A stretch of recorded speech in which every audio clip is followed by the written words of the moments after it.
Good morning.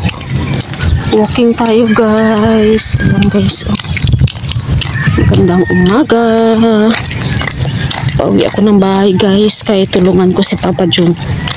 Kasi mag-dialysis si Papa Jun ngayon. Mag-school pa din si Princess.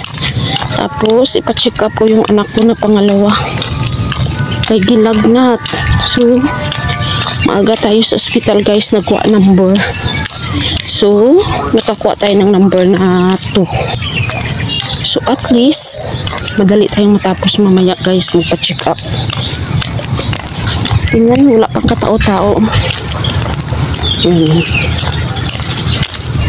Tuesday, everyone. Dialysis naman ni Papa Jun natin ngayong araw kay Martis. So, tulungan natin si Papa Jun. Doon ako nakatulog sa pinsan ko guys kasi harvest time pa. Hindi ako naka-uwi. So umaga na ako maka-uwi pag may time. Nung isang araw hindi din ako naka-uwi kasi malakas ang ulan. Kasi kung umaga pa wala pa may sakyanan guys. So gusto ko rin maglakad para exercise. Kasi gahapon guys, pagpunta ni Papa Jun sa train ko, pag-uwi niya, nagreklamo siya na super pagod daw siya.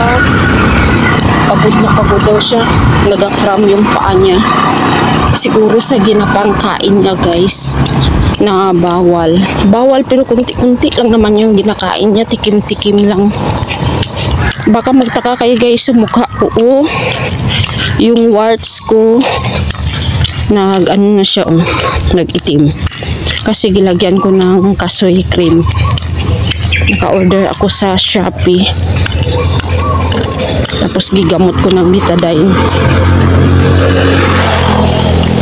Good morning, good morning. Malapit na tayo sa aming bahay. Pasakay tayo guys, kaya nakarating tayo agad. Ito na ako sa bahay namin guys. Tingnan yung bahay namin, super dumi talaga guys. Ang basurahan, ayan. Tingnan nyo guys, ang basurahan. Hindi pa nalinis, Diyos ko. Na, hindi talaga natin maasahan si Papa Jun guys maglinis sa labas kasi madaling mapagod ang ating dialysis guys. Kaya iwan ko parang tulog pa ata. Diyos ko, tanghali na. Tingnan natin kung tulog pa si Papa Jun.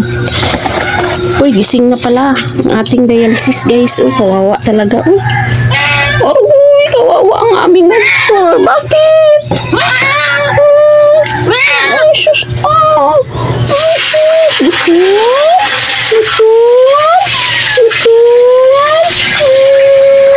Ano nangyari sa inyo?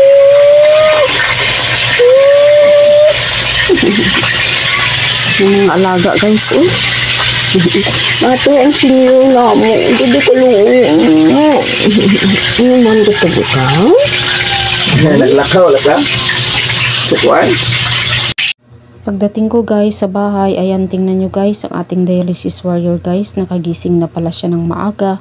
At ayan nagluto na siya ng kanyang ulam guys. Kaya baunin niya yan papunta ng dialysis center. Yan ang ating dialysis warrior guys. Maaga talaga nagising.